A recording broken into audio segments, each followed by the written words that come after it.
some Viking music, don't it?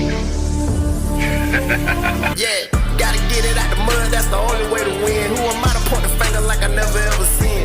Been through the ups and downs like the letter N. They don't let you through the door, better kick that again. Cause that's the only way to win. That's the only way to go. Gotta get it out the mud, gotta get it out the flow. Cause that's the only way to go. Let's go. Shooting lights out.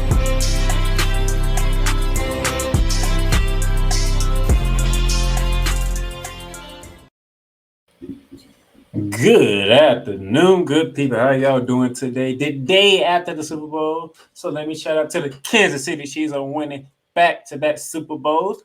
Shout out to them on a phenomenal game last night. But this is Shooting Lights Out, where we talk about basketball. And now that football season, all focus will be turned into basketball. And I'm going to focus on college basketball today because if you read the description, we are basically at the midpoint of the second month of the year. We're inching closer to conference tournament play, which means we're inching closer to March Madness. Now, some things took place during the week of Super Bowl week. I'm pretty sure some people did not take notice because everybody was paying for the Super Bowl in Vegas, and then you had the whole thing down in with WrestleMania press conference. So maybe some people didn't get all of their basketball, especially in college basketball, which is what I'm going to focus on today is college basketball. So let me jump into this real quick. So a lot of things happened. We had more top 10 teams taken down. We have a woman chasing the scoring record, which she's fell short of in her last game. I'm going to get into that. There are a couple of teams I got to look at that are on a downward trajectory right now. And it's not good. Definitely not good. But first and foremost, if you haven't been paying attention, I've been saying it for, let me say, about 3 months now. This is going to be the widest men's college basketball March Madness we have ever seen. And that's comparing it to last year because last year was very unpredictable. This year gonna be even more unpredictable. And let me show you why. Let's talk men's first. First off, Wisconsin. The Wisconsin Badgers. Got to talk about the Wisconsin Badgers. What is going on in Madison, Wisconsin right now? These guys have lost 4 straight games. Okay, we can forgive you for the Purdue loss because Purdue is number two in the nation, and you got your hands full when you're going against Purdue. So we can forgive that one. Okay, we don't have to go hard, but you went to Nebraska and you got caught. You went to Michigan and you got caught, and then you went to Rutgers and got caught. Only one team that is ranked at all in your 4-game losing streak, and that was Purdue. The other 3 teams are unranked, and they all beat y'all. I mean, and only one of those games you scored 7. You scored 69 against Purdue, 68 against Michigan, and 56 against Rutgers. Rutgers beat you 78-56. I mean, what is going on in Madison, Wisconsin? The Wisconsin Badgers have fallen. And we thought they was coming back to relevancy, and now you dropping left and right. You're literally dropping left and right. The new rankings came out. I want to see where y'all are ranked at when I get to the new rankings, because they have came out. But 4 straight, we went from 6 to 11. I can only imagine where you at now from 11 to what? Probably unranked. If you still ranked barely. You lost 4 straight.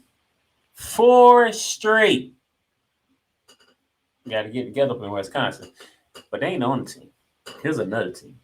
This team lost 3 of 4. They lost 3 of their last 4 games. We're talking though Kentucky Wildcats. Yes, the Kentucky. Yes, go Big Blue. Kentucky Wildcats. I say they lost 3-4. The only team that they beat was Vanderbilt, which they should have won. That was on the road.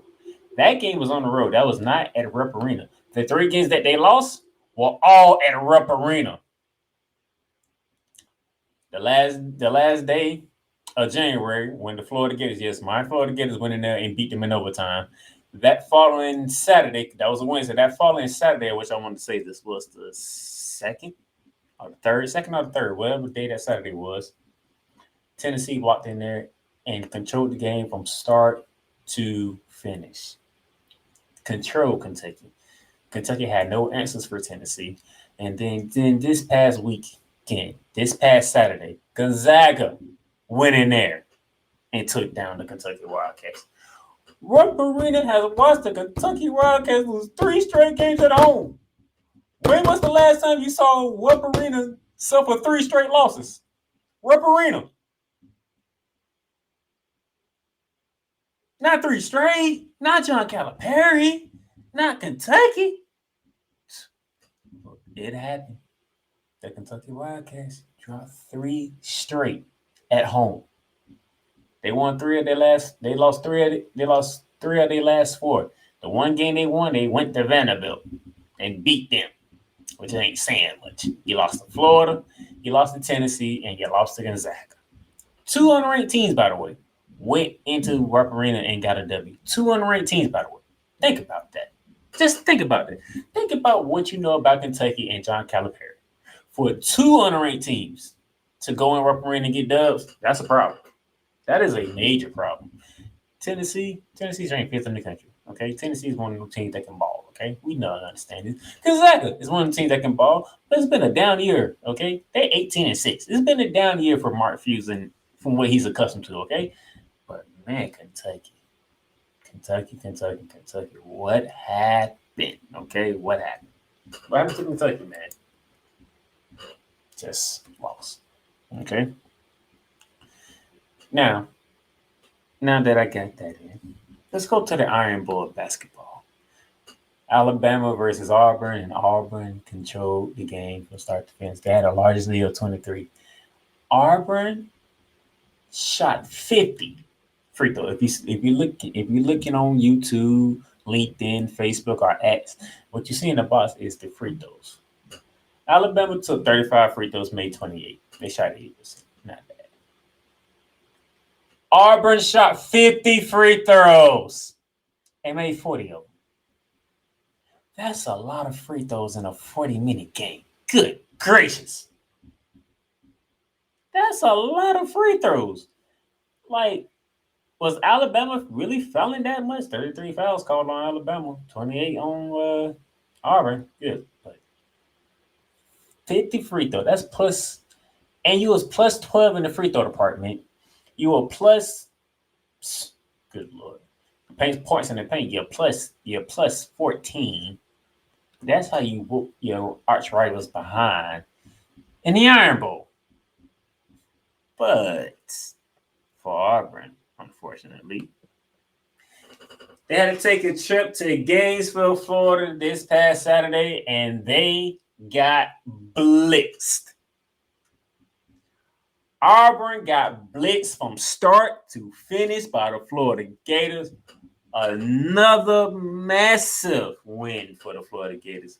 Todd Golden is starting to put together big wins now. That's what I need when you're the head coach of Florida. I need you to find the big wins. You went to Rupp Arena, as I just spoke about, and you knocked off Kentucky on the road. You came home, and you just blitzed Auburn. Just blitzed them like it was nothing. Control the game from start to finish. I got the numbers for you. Riley Courier, 22 points. Just, oh my gosh, 7 for 16 from the field. He was on a different level Saturday afternoon, getting ready for the weekend. He was on a different level. Remember I just told you in the previous slide that Auburn shot 50 free throws against Alabama? They took 26 free throws against Florida and only made 14. Florida only took 26 free throws and they made 20 of them. So you're talking plus 6 in the free throw department for the Florida Gators, okay? Auburn was 3 for 17 from 3-point range. We're talking 17% from 3-point range in Gainesville. They have never led in the whole game. Gators had the largest lead of 29. They beat them by 16. Dominating performance by the Florida Gators. That's what we are talking about. Okay? That's how you bounce back from a disappointing loss to Texas A&M. Speaking of Texas A&M, that loss don't look as bad anymore because guess what? Tennessee went to Texas A&M and they got blitzed by the Aggies. Remember I told you had more top 10 teams floating? There go your first one right there. Texas A&M stumped the mud hole in the Vartas and they walked it dry like Stone Cold Steve Austin. I mean, they was up 14 at halftime. We talking 42-28 if you're looking at the screen. And Tennessee could not stop these boys because even though Tennessee dropped 41 in the second half, Texas A&M matched them with 43. Just blitz these boys from start to finish. And Tennessee had no answers. Just like Auburn had no answers for Florida. Tennessee had no answers for Texas A&M. The largest lead of the game was Texas A&M by 22. And guess what? Tennessee never led in the game. Victor, what's going on, Victor? Thank you for joining in. So you had two teams ranked. And Auburn, who was ranked 12, and Gainesville, didn't even sniff a lead against the Gators. They was down by as many as 29, and they lost by 16. And then you got Tennessee, who's ranked 6th in the country. Got blitz. Never sniffed the lead against the Aggies. Largest lead of the game was 22. The Aggies beat them by 16. Whew. This season here is going to be chaotic. If I had to round, we probably got like maybe 3 months, just under a whole month to go before we get to conference tournament play. But man, what has been happening this season is ridiculous. But Tennessee was the only top 10 team to fall. Let's go to the Big Ten because the Spartans of Michigan State handed Illinois, 10th ranked Illinois, another loss. An 8-point loss at that. These dudes dropped 44 points in the first half and the second half. Like, Illinois had no answers for Michigan State. This is a crazy season. This is a real crazy season. And it's better because there's so much parity in the game now. Now, when you look at that, you're like, man, what is going on here? Teams getting beat, ranked teams getting beat left and right this year. Oh, they surely are getting beat left and right. There's no doubt about it. They are getting beat left and right, and there's no way around it, okay? And then the big game of the week for the men's side, it was 13th-ranked Baylor Bears traveling to Allen Fieldhouse to take on the 4th-ranked Jayhawks of Kansas. And, whew, boy, oh boy. Boy, oh boy. I give Baylor a lot of credit. Because Baylor could have folded because Kansas was on them like white on rice. And Kansas was not letting up, but Baylor kept fighting back. And they had 2 good looks at a tie game. 2 good looks, and they missed both of them. The one in the corner, they had a wing corner, corner 3 wide open. Dude missed it. And then on the final play, dude had a great look at a 3 off the front iron. And Kansas survived at home. Sending their home winning streak to 18 for Kansas. The last time Kansas lost at home was to the aforementioned Baylor Bears. But ever since then, Kansas has been defending home court like they're supposed to. And give Kansas credit. They are still trying to remind people with all the movement and all the changes going on with realignments and teams going to the Big 12, the Big 10, the ACC, teams departing the Pac-12, leaving the ACC and all this other stuff. Kansas is still trying to remind people that they run the Big 12, okay?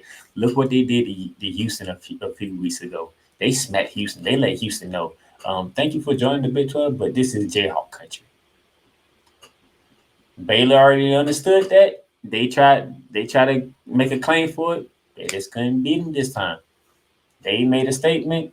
Kansas is making a statement. The Big 12 is still Jayhawk territory. Okay? You are not going to come in here and change the landscape of how the Big 12 has been run.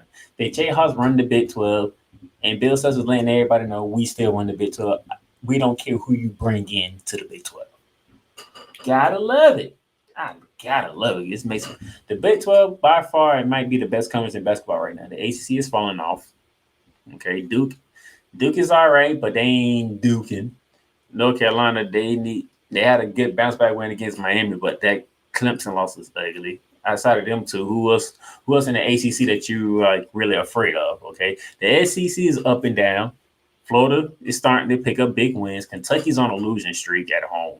At home, by the way. We talking Rupp Arena, all right? 3 straight losses at Rupp Arena. When have we ever heard Kentucky losing 3 straight at Rupp Arena? Alabama got blitzed by Auburn. Then Auburn ended up getting blitzed by Florida. Tennessee did that thing against Kentucky. Then they get blitzed by Texas A&M. The SEC is up and is in chaos. The ACC is not the ACC no more. The Pac-12 trying to do some things, but it's pretty much Arizona in that department. That's it. The Big 12 might be the best conference in college basketball on the men's side right now. I hate to say it, but we talking facts, as I love to do. The Big 12 is where it's at right now. Now, will they bring home the hardware at the end of the season? We shall see. But right now, the Big 12 is looking pretty good right now. And speaking of looking pretty good, I did say the new rankings have came out. And right now, 1 and 2 is still UConn and Purdue. Purdue hasn't lost since they had that loss was against Nebraska, I think. They haven't lost since. UConn, they haven't lost since conference play even started. They haven't lost a conference game yet. So the defending champs are looking like the defending champs again. And Purdue is trying to make amends for what happened to them last year. Houston's doing good. Has Marquette finally found their stride yet in another year under Shaka Smart? Because they've been up and down. Arizona's been up and down. We just talked about Kansas. North Carolina, that loss to Clemson was ugly. That was an ugly loss. Tennessee, you took one on the chin. Duke is up and down. Iowa State, watch out. Going to Ames, Iowa ain't going to be fun this year. Ames, Iowa is not going to be going to Ames, Iowa is not going to be fun if you got to play the Cyclones, okay? Cyclones, they are very tenacious, all right? Surprising of the season right now, South Carolina. South Carolina, the men's team is 21-3, okay? Who has South Carolina looking good on their bingo card? Because good look, I did not expect South Carolina to be what they at. But here we are. Baylor falls to 12. Auburn falls to 13. Illinois still ranked in the top 15 at 14. Alabama ranks out top 15. You have Dayton, Creighton, St. Mary's. Good to see you. BYU, Wisconsin from 11 to 20. So Wisconsin had a tremendous fall from 6 to 11, then from 11 to 20. That is a 14 spot difference. That's what happens when you lose, okay? Same thing with Kentucky. When you lose 3 straight, you drop from 10 all the way to 20. So you went from 10 to 17, from 17 to 20 now. You're losing. Virginia's trying to build themselves back up, okay? Indiana State is in the rankings for the first time. Indiana State. Oh my gosh. How and when did we take notice of Indiana State? I didn't expect that. I did not expect to see Indiana State be in the rankings. They're ranked 23rd, but they are in the rankings. 22-3 on the season. They have a phenomenal season. Okay, Indiana's in there. Florida Atlantic, they still ranked, even though they took an L as well. And rounding out the top 25 is Oklahoma. That's on the men's side. Okay. So let me take a break right here. Come back. We're gonna talk to the ladies because the ladies, it's gonna be interesting. It's gonna be very interesting to see how the ladies go. It's gonna be very interesting. We'll be back.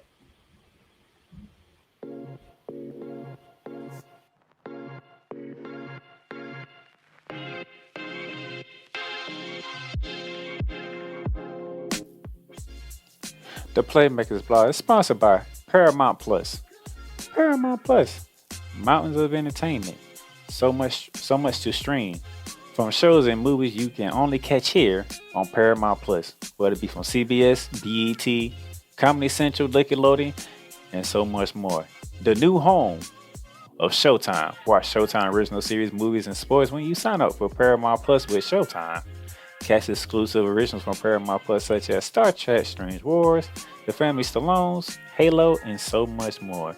You also can stream live sports like NFL on CBS, the UEFA Champions League, the Masters, and the SEC on CBS.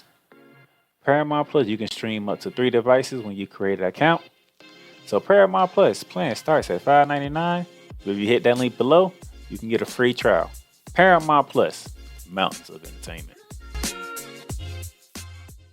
Welcome, ladies and gentlemen, to another edition of Into the Net FC. Kylian Mbappe just all of a sudden finally understood his role, and I think he finally understood that everything Kylian Mbappe has accomplished already, there is still a hell of a lot waiting for him in the future. Kylian Mbappe is only 24 years old. He has accomplished so much, and you know what? Kylian Mbappe has not even reached his prime. Finally seeing, the Marcus Rashford we have been hoping for such a long time, But, this game, after everything Manchester United has been, doing lately, this was actually the ultimate test, to see if Manchester United, honestly was all of a sudden for real. I explained this. The United States, maybe they have to suffer this loss as a lesson to learn to prepare for the future. Because 4 years from now, the World Cup is in not 1, not 2, but 3 countries. The United States of America, Canada, and Mexico. Into the Net FC is available on all streaming platforms, including Spotify, Apple Podcasts, Google Podcasts, Amazon Music, and YouTube.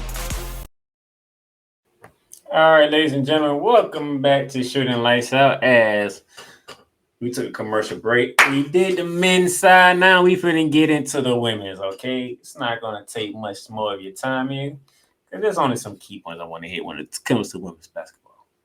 And one of them things is the ACC gonna be up for grabs, boy. I'm looking forward to this ACC tournament on the women's side. Good win by Louisville over Notre Dame at home, 73-66. These two teams have been balling as of lately. Notre Dame got a big win at Connecticut not too long ago, and Louisville knocked them off. So we're gonna see how that goes. Louisville 20-4, 17-5 for Notre Dame. I'm liking where these two teams are headed. And the reason why I say the ACC is wide open because, oh my gosh, Elizabeth Kennedy and Georgia Amore, they went into Raleigh, North Carolina, and they took down number 3, the NC State Wolfpack. Oh boy. 71-61. The fact that Virginia Tech was able to score 72 in Raleigh, North Carolina, oh my God, did they give other teams a way to beat NC State? Because NC State is known to be a defensive team in basketball. Not just in football, basketball too. And what they were able to do, they scored 21 in the first, 20 in the third. They was able to put up points, which is a bad thing if you're NC State. You like to hang your hat on the defense. NC State women's like to suffocate you. They like to suffocate you. Why you can't suffocate them on the offensive side. And they couldn't do it to Virginia Tech. They got them. And the ACC is going to be fun. NC State, Virginia Tech, Notre Dame, Louisville, and I would even throw in Florida State in the mix as well with Duke and Carolina. It's a good 17 that can fight. North Carolina would be number 1. I'll put Louisville at 2 just because of that win. Virginia Tech 3 and Notre Dame 4. Those should be your top 4 teams going into conference tournament play if everything stands the way it should stand. But Florida State, North Carolina, and Duke, they all will have a say at some point of how this is going to go. So look forward to that. And then from the East Coast to the West Coast of the Pac-12, because number 4, Colorado took an L to Oregon State. Oregon State is balling. Where did Oregon State Lady Beavers come from? These girls are balling right now. They only lost 3 games. Did anybody expect the Lady Beavers of Oregon State to do what they are doing right now? They went into Boulder, Colorado, and they took down the number 4 team in the country. Number 4 team in the country. And outside of the fourth quarter, they won every quarter. Look at that, 17-8 in the first quarter. They held Colorado to 8 points to open the game. 8 points to open the game. That is ridiculous. We're talking about the Colorado Lady Buffaloes here. 8 points. That's all you get in the first quarter. In your own building, by the way. In your own building, by the way. And then they came back. After they dropped 17, they came back and dropped 27 in the second quarter. It was a 10-point game. No, it was let me see. It was like a 20-point game at halftime. At halftime. It was a 20-point game at halftime. It was 44-24 at halftime. And then they came out to the third quarter by 2. So Colorado went into the fourth quarter down 26 at home. Think about that. The late Oregon State Beavers girls are balling right now. I mean, I'm looking at their schedule. They took down 20th ranked Utah, obviously Colorado. That's just in the month of February right now. I mean, matter of fact, they have swept Colorado.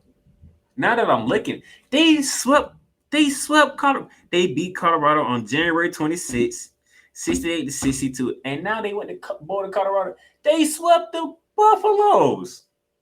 They swept the Utah Utes. They took one on the chin against USC. No problem. I mean, Juju Watson. That's all you need to say. They took one on the chin, the number 2 UCLA. I mean, it's UCLA, what you expect. And don't worry, they get UCLA again in a few days on the 16th. They get USC on the 18th. Okay, so they're gonna rematch that, and they get Stanford to close out the month. Oh my gosh, y'all better pay attention to Oregon State. They already swept Colorado. They swept Utah. Oregon State might need to pay more attention, including me. Might need to pay more attention to Oregon State, because these girls are balling. And speaking of balling, oh my gosh, we had a woman going for the scoring record in college basketball, and she came up short. Not only did she come up short, the team came up short. Clayton Clark is officially 8 points away from breaking the scoring record in college basketball. Problem is, her team gave up a double-digit lead and lost to Nebraska. Not only did they lose to Nebraska, Caitlin Clark didn't even score in the fourth quarter. She ain't scored not 1 point in the fourth quarter. She was 0 for 6 in the fourth quarter, as the Hawkeyes blew their double-digit lead to Nebraska. I mean, they went to the halftime up 4. They stretched it to 14 going into the fourth quarter, and they got outscored by 17 in the fourth quarter. Didn't know that can happen to a Caitlin Clark team, but it did. And they took their third L of the season. Pretty sure it's an L that Clayton Clark's not really happy about. I don't think Clayton Clark can care less about that record at that moment in time. Her team took an L, an unexpected L, okay, which was painful. All right. And things just happen. These things just happen. But Caitlin Clark, next game, she's going to get a record. She's on 8 points away. She can score 8 points in like with the first 2 minutes of the game. She can put up 8 points with no problem. So she's going to get the record. But, man, that was a big L. And when I say that was a big L, I mean that was a big, humongous L, because number 1 team in the land just smacked UConn on yesterday before the Super Bowl. I watched that game.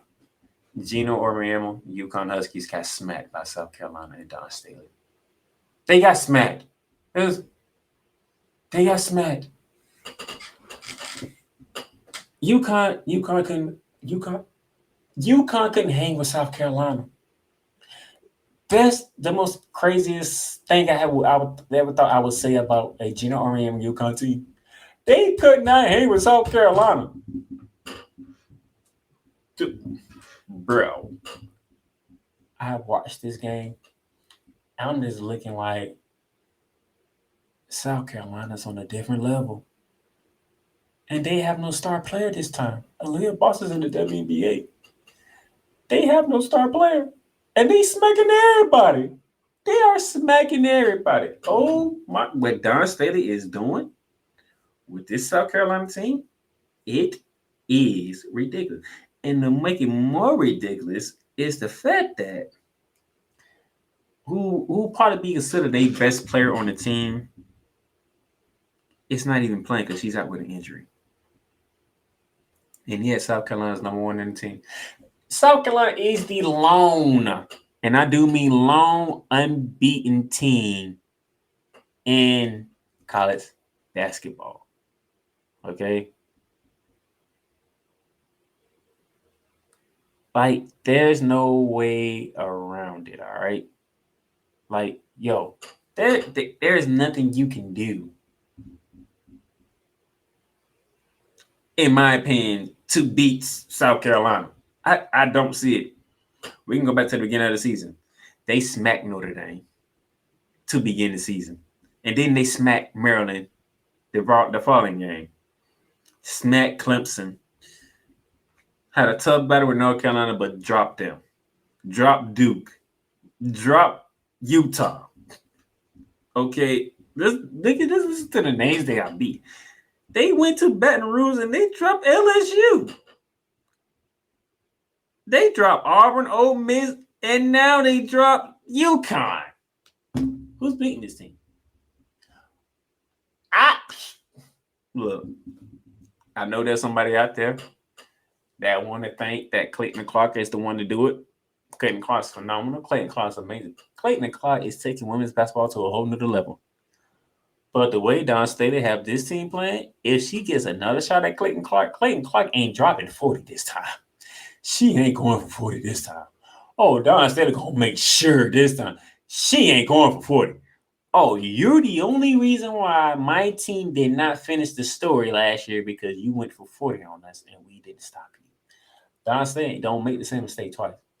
Oh, if she get another crack at Iowa and Clayton Clark, trust me, South Carolina's smacking them too. They get smacked. I'm sorry. This South Carolina team, you know what I'm saying, is better than last year's South Carolina team. And that's saying something. And they don't have no star power. It's straight team ball. These girls shooting better from three. These girls are better prepared in the post. They are better rebounding. They are doing everything better this year. It is scary. Okay? Now, if there is one hope, it is Clayton Clark and the Iowa Hawkeyes. That is one hope.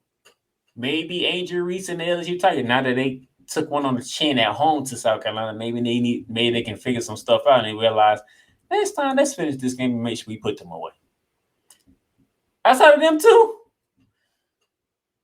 Ooh, if you see South Carolina on your bracket, good luck.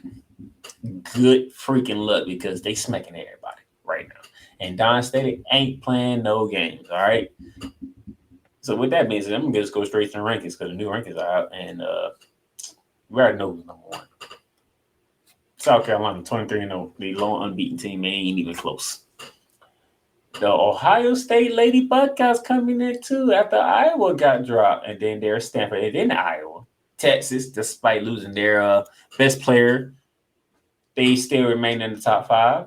You got NC State, Kansas State, look it up, Colorado, UCLA, USC, Oregon State.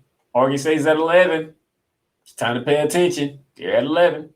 You have the Virginia Tech Hokies there. The Angel Reese and defending champions are at 13. Indiana, 14. UConn drops to 15. Notre Dame right behind them with Gonzaga, Louisville, Syracuse, Creighton round out the top 20. And then Baylor, Utah, Oklahoma, West Virginia, and Princeton to round out your top 25.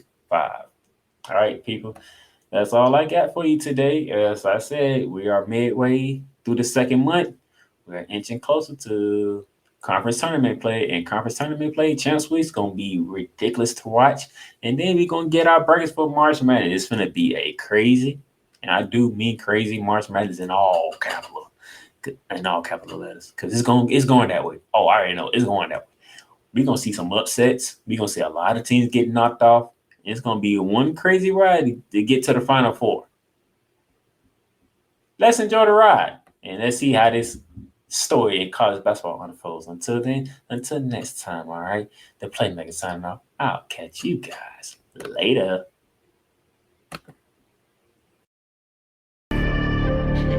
You've done great, but you can't stop here.